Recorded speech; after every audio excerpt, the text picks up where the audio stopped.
Hi again, people. I wanted to go over the indictment of the officer, Michael Derrick, date of birth 3/19/76. So this is the officer that state of Minnesota versus him. District. Let's go through this complaint here. The complaint court, probable cause to believe the defendant committed the following. They believe this: murder in the third degree, dangerous act, depraved mind, Minnesota section, felony, 25-year exposure. That means he can get 25 years in prison. Control, charge description.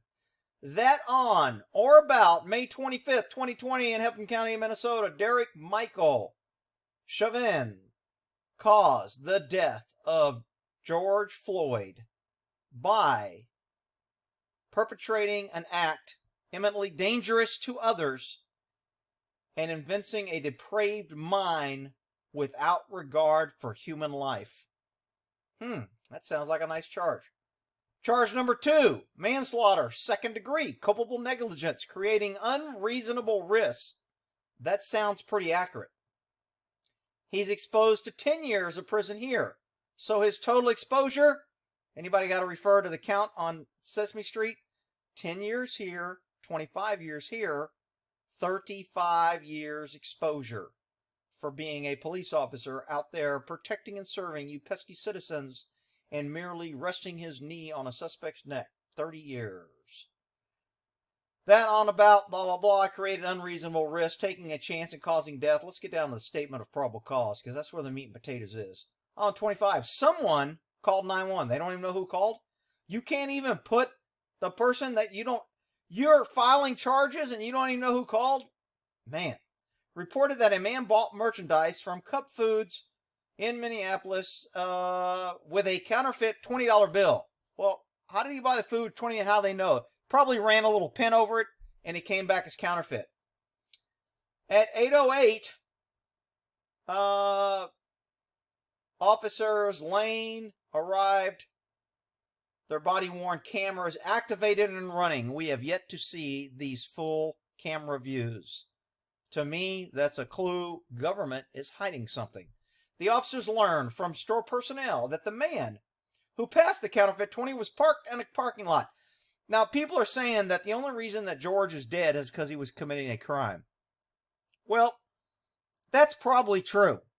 But you could also say the only reason that this cop is arrested is because he was a cop and because he showed up and because he followed orders and because he tried to arrest a dude committing a crime.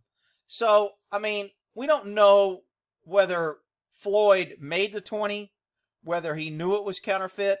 When you get money out of an ATM and you get money from a bank when they run it through the counter, that automatically checks if it's counterfeit. That's why if you take out a large deposit, they always run it in front of the counter in front of you because it's also checking for counterfeit as it counts it. So, just because someone has a $20 bill that's counterfeit doesn't mean he's knowingly passing. Most counterfeit laws, you have to know you're doing it. So, in fact, if they didn't find a bunch of money at his house, which I'm sure they went and did a search warrant on Floyd's house, and if they found other money or printing or, cut up pieces where he cut the 20 off a photocopy in his trash can, then we know he was committing a crime and he was making 20s.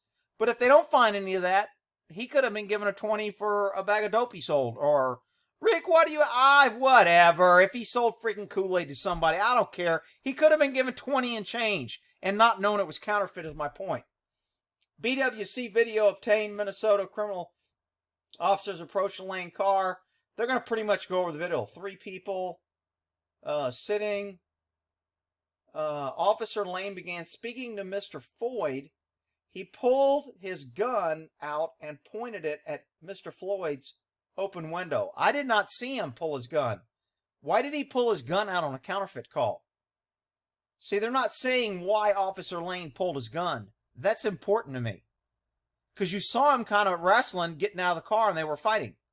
Was he reaching for a gun? Did he see a weapon? Did he think he had dope? Would he try to hide dope? Did he try to reach in his pack? Was he trying to eat dope?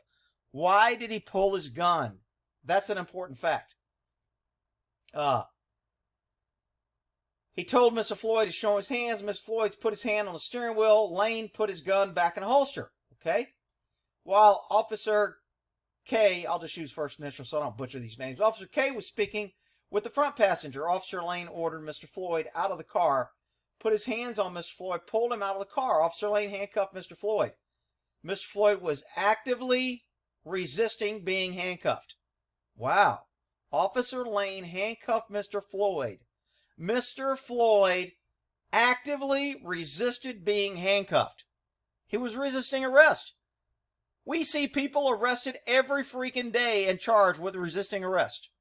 Was he really resisting arrest, or did the cops just say that because they say it all the time? We don't know. Once handcuffed, Mr. Floyd became compliant and walked with Officer Lane up the sidewalk, sat on the ground.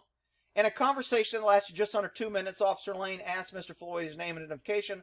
Officer Lane asked Mr. Lloyd if he was on anything and explained that he was arresting Mr. Lloyd for passing counterfeit currency. Okay, so when he set him on the ground, he told him he was going to be under arrest. So he was in custody, he was under arrest, and he was handcuffed. Okay, we get that. Officer K and Lane stood Mr. Floyd up and attempted to walk him to their squad car. This is the part where we don't have a lot of good video footage. Floyd stiffened up and fell to the ground and told the officers he was claustrophobic. Oh, gee, I've never heard that one before. You can't put me in a patrol car. I'm claustrophobic, man. You got to bring a bus. That's the only way I'll go. Okay, let's call a bus because Mr. Floyd was claustrophobic. All right, so Mr. Floyd was obviously, we already know he was actively resisting being handcuffed, and now he's refusing to get in the car because he's claustrophobic. Both of those seem resistive to me. Doesn't matter, Rick. White officer kneeled on a black man. Let's arrest him. Okay, I got it. Officers Derrick then arrived in a separate squad car. The officers made several attempts to get Mr. Floyd in the back seat. This is the video that to me is the key. What the hell happened when they walked over the car? At one point, they're on the driver's side. When they end up on his neck, they're on the passenger side in the middle of the road. What the hell happened between that time? Why aren't we being told or shown anything? Well, Rick, that'll make Mr. Floyd look bad, and we don't want to do that. Okay, I got it. I'm just trying to understand. Mr. Floyd did not voluntarily get in the car, struggled with the officers by intentionally falling to the ground, saying he was not going in the car. That makes him a no person. And refusing to stand still. Mr. Floyd is over 6 feet tall and weighs over 200 pounds. He was a big guy. While standing outside the car, Mr. Floyd began saying and repeating that he could not breathe. This is while standing outside the car. This would indicate why the officers ignored it when he was on the ground.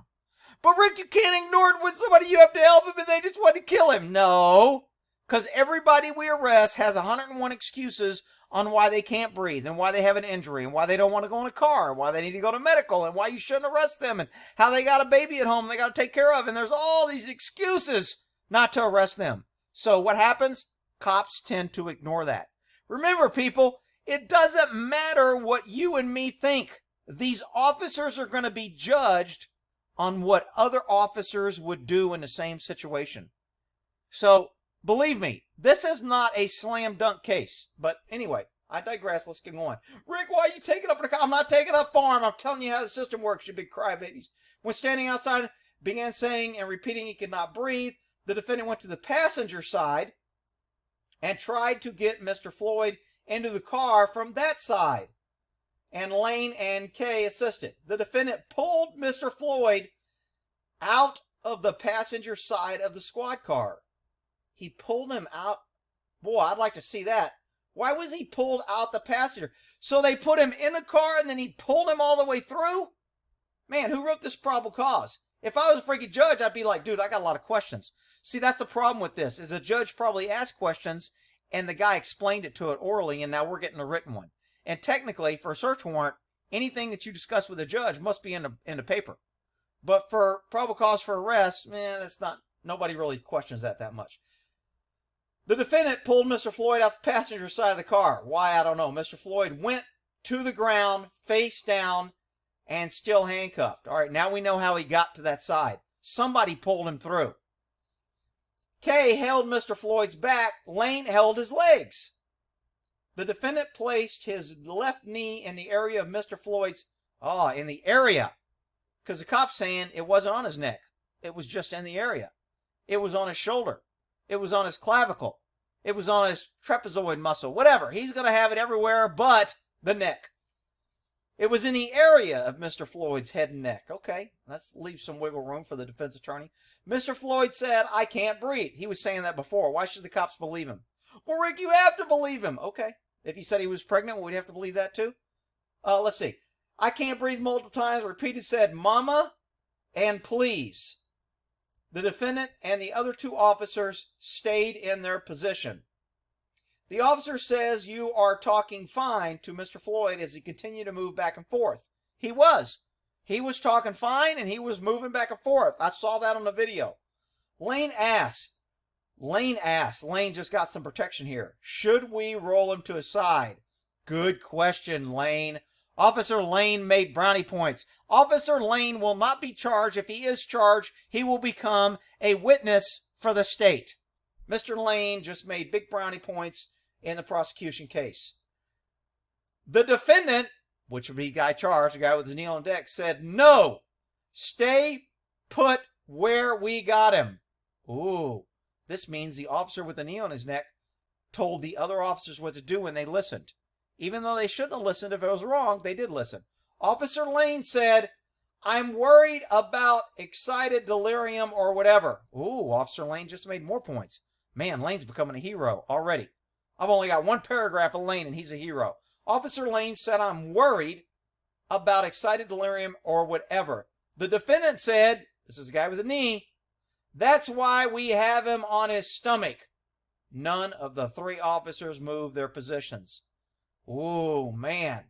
Lane's going to get a sweetheart deal. BWC video showed Mr. Floyd continue to move around and breathe. 8:24, Mr. Floyd stopped moving. 8:31, a video appears so Mr. Floyd ceased breathing and speaking. Lane said, want to roll him on his side. K checked Mr. Floyd's right wrist for a pulse. We didn't see that. So they did check his pulse. And said, I couldn't find one. None of the officers moved. Ouch. That stings. You laid on him. One officer already brought it up twice that we should roll him over, that is dangerous. You both ignored his warnings. You ignored the warnings of the pesky citizens telling you that the guy was in distress, and none of you moved. None of the officers moved. Ouch. Mr. Lane's going to claim, if he's smart, he'll get a good defense attorney, say, hey man, the blue line is thick and I don't want to end up cervico and I was afraid of my life and I was fearing my safety, and if I know if I turned in a cop or went against them, they wouldn't back me up and I couldn't do my job, so I had to go along. I was under duress. Ooh, that sounds good. I should be Mr. Lane's defense attorney. All right, here we go. The defendant removed his knee from Mr. Floyd's neck. An ambulance and emergency medical personnel arrived, placed Mr. Floyd on a gurney. Ambulance left him. I might add, they did not put a neck brace on him, and they didn't appear to check his pulse or do anything when they got there. When they checked a pulse and found out they didn't have one, did they notify medical? Did medical know that when they showed up? That would be nice. That's why all the radio traffic and all the tape from their body cams is going to be so helpful. An ambulance arrived. The ambulance on scene, Mr. Floyd was pronounced dead at the hospital. Medical examiner conducted Mr. Floyd's autopsy on May 26. Oh, the full report of the ME is pending, but, however, kiss me before I screw you, the full report is pending. Here we go. The ME has made the following preliminary findings.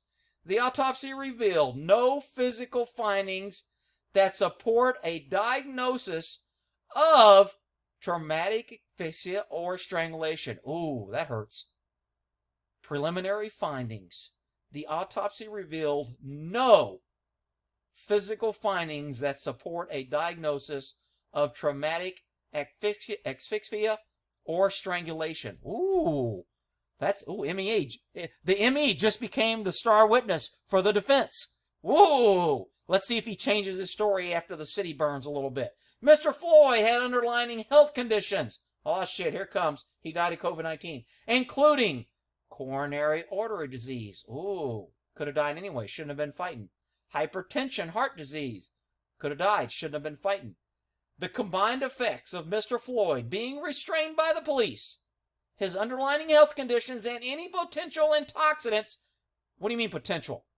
If you did a preliminary finding, then you do a blood test to know? And any potential, he had intoxicant. I'm betting right now, mark this down on the video, he had intoxicant. He had alcohol and or drugs in his system, guaranteed. No ifs, ands, buts, or coconuts. If I'm wrong, I'll do a separate video and do a mea culpa. I'm sorry, please forgive me, I was wrong. But I ain't going to be doing that video, I guarantee you. And his system likely contributed to death. The defendant had a knee on Mr. Floyd. The defendant is the cop with a knee. For 8 minutes and 46 seconds. 2 minutes and 53 seconds of this was after Mr. Floyd was non-responsive. This is probably the most damaging thing to me in this case.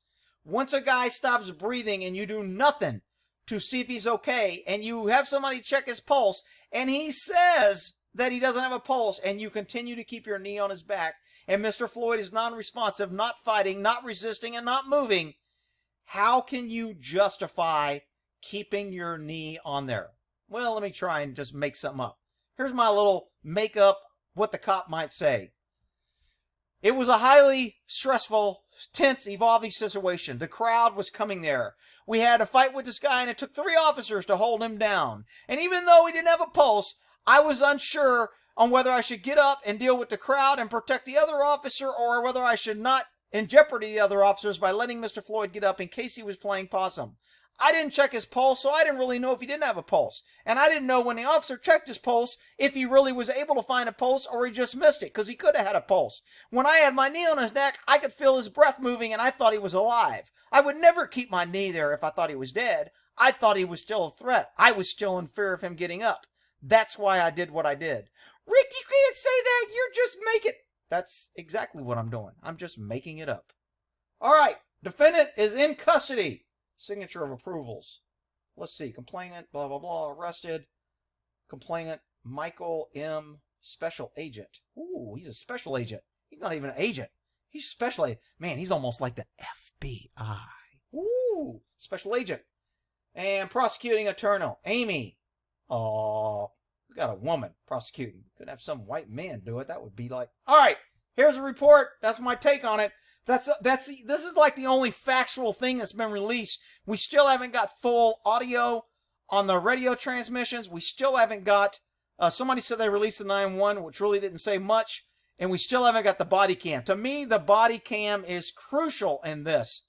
To hear what the officer said, these conversations, what was the tone, what was the response, was there movement, was there static, was there yelling, were they talking over each other? All that is going to be critical in those body cams. All right, we'll end that there.